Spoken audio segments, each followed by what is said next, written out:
the channel. This is going to be the hardest video I've ever made for this channel. Now I say it's the hardest video I'm going to make because I'm going to tell you guys 10 things I wish I knew about a P1 before I purchased one. As you guys know, this is my favorite car in the fleet and arguably the best investment long run, because I think this car really is a replacement of the F1 McLaren, where everybody anticipated for the Speedtail to be the replacement, and 10 years later this car is still the king and my favorite out of the entire fleet of hypercars that came out of McLaren. So let me tell you about 10 things that I wish I knew about this car before I bought it. First things first, let me put the left, because we definitely don't want to scrape the front. Now I wish they made this left button much easier and just put a button over here. That's not part of the 10 I'm going to tell you guys about. Oops.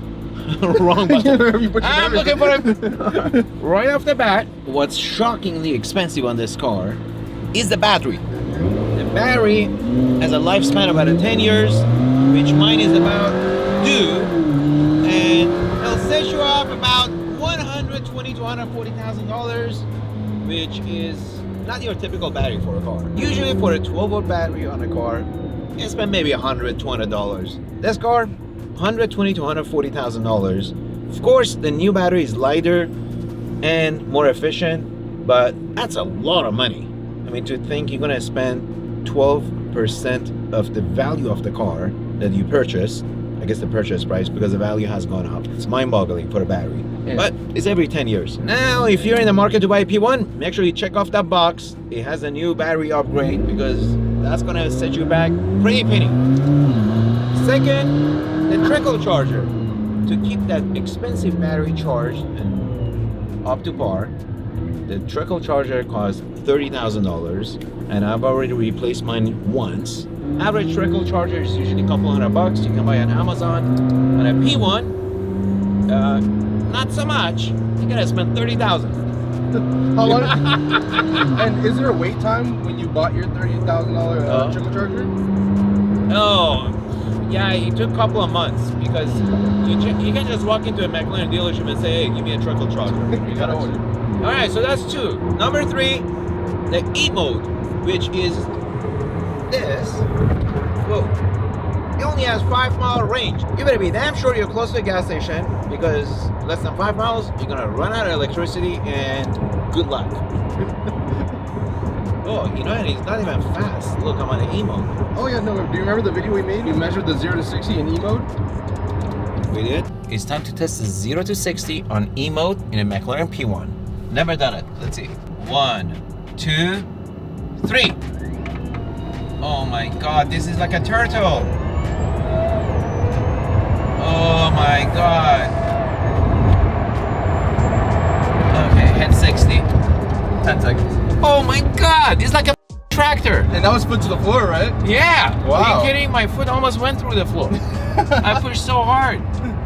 Alright, I guess we discovered you don't want to race anyone in E mode. E mode's only for emergency, guys. To get you to the gas station. Forget it. I'm going back to gas. That was depressing. Honestly, I think my Segway did faster than that.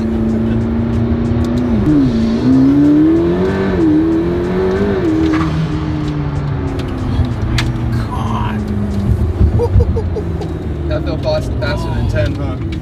Oh my god. Guys, never give up. Number 4, accumulators for the suspension. There's 4 of them. It's $5,000 each, and they're definitely gonna go out in time. So that's another expensive item that no one told me about. Number 5, the fob. Never mind the bouncy ride. You can find it. The fob. So the battery and the fob, when it gets low, good luck turning on your car, because it will not find or recognize a key, and it's pain in the butt. So it's very finicky. Make sure you replace this every year. That's my opinion. In your experience, where's the best place to put it if the battery is low to start the car? Oh, on the steering wheel. Gotcha. Woo! Now let's talk about actuators. Your shocks. There's 4 of them, and it's $8,000 each. That's $32,000. And sadly, I had to go through that expense to replace my shocks on this car, because it gets super bouncy Like now, I may have to send this to the shop again. Number 7. This is not a car you want to go to grocery shopping because there's barely any storage. There's a small little storage in the front trunk, and that's about it. And nothing in your back seat. You can't even hang your suit. So this is not your daily driver car. Number 9, it has to do more with this car because it's exposed carbon fiber, very delicate.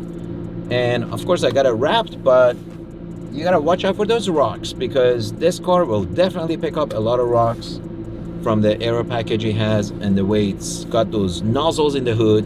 They're a perfect vacuum. I wonder how long it would take to just get a new panel or something like that. I don't even want to ask. And number 10, this car is addicting. Obviously, if you guys seen the reviews, this car is very exhilarating. You gotta pay attention when you drive it. It's not one that you can just cruise and be on your cell phone. So, I don't know if that's a bad thing or a good thing. Well, I guess it's a bad thing. It's addicting because I want to keep the miles low. It's an investment. And it's hard to avoid driving this car. This is a really, really incredible machine. And, you know, in 10 years, I think I've only put 800 miles on it. So for me, that's a lot of miles. And I'm going to get a lot of hate comments, guys. But I do have a lot of cars in the fleet. And I can drive everything every day. But this is one I would want to drive more if I could. All right, so let's get this puppy inside so I can show you guys the storage I was talking about. Ooh, a lot of fancy today, huh? I hope it's not those actuators. Ooh. All right, let me show you guys this famous storage of a P1. Now, everything's raw carbon. I'm warning you. Look at that raw carbon. And there you go. You know what? It's actually not that bad. I wonder what happened to my luggage. Didn't you have, yeah, did it come with luggage? I know the Speedtail did, right? Yeah. All right. It may be in the storage. I gotta go check it out. But look at all this raw finished carbon. This car is so light. Would you say this is your first time opening this thing? Probably second time. I totally forgot how it looks underneath here. But yeah, there you have it. Hope you guys enjoyed the video. Be safe, be well, and make sure you take notes before you buy your P1. But it's one of the best investments, in my opinion. Don't take me for it. I think this car is going to be a unicorn 10-15 years from now. It already is unicorn, but you know what I mean. All right, make sure you like, subscribe, and see you guys on the next video.